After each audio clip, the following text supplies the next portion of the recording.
ছেলে মানেই স্বার্থপর, ছেলে মানেই বেঈমান, ছেলে মানেই প্রতারক, ছেলে মানেই মিথ্যেবাদী, ছেলে মানেই পাষাণ নিষ্ঠুর, ছেলে মানেই বেয়াদব। হ্যাঁ আসলেই ছেলে মানেই স্বার্থপর, কারণ নিজের ফ্যামিলির স্বার্থের জন্য অনেক সময় নিজের ইচ্ছে, নিজের স্বপ্নটাকে বিসর্জন দিতে হয়। তাই ছেলে মানেই স্বার্থপর। হ্যাঁ, ছেলে মানেই বেঈমান, কারণ ফ্যামিলির দিকে তাকিয়ে অনেক সময় নিজের প্রিয় মানুষটিকে দেয়া ওয়াদাটাও ভঙ্গ করতে হয়। তাই ছেলে মানেই বেঈমান। হ্যাঁ, ছেলে মানে প্রতারক, কারণ ভিতরটা হচ্ছে ক্ষয়, তবুও নিজেকে সুখী প্রমাণ করতে সবার সামনে মিথ্যা অভিনয় আর প্রতারণা করে চলতে হয়। তাই ছেলে মানে প্রতারক। আসলেই ছেলে মানেই মিথ্যেবাদী, কারণ খারাপ থাকলেও তাকে মুচকি হেসে বলতে হয় এই তো আছি বেশ।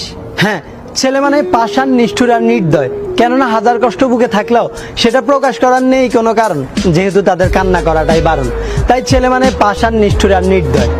আসলেই ছেলে মানেই বেয়াদব, কারণ নিজের ফ্যামিলির আত্মসম্মানের প্রশ্নটা যখন সামনে এসে দাঁড়ায়, তখন সবচাইতে শান্ত ভদ্র ছেলেটাও দুনিয়ার সবচাইতে বড় বেয়াদব হতে বাধ্য হয়। তাই ছেলে মানেই বেয়াদব। ছেলে শব্দটাই এমন।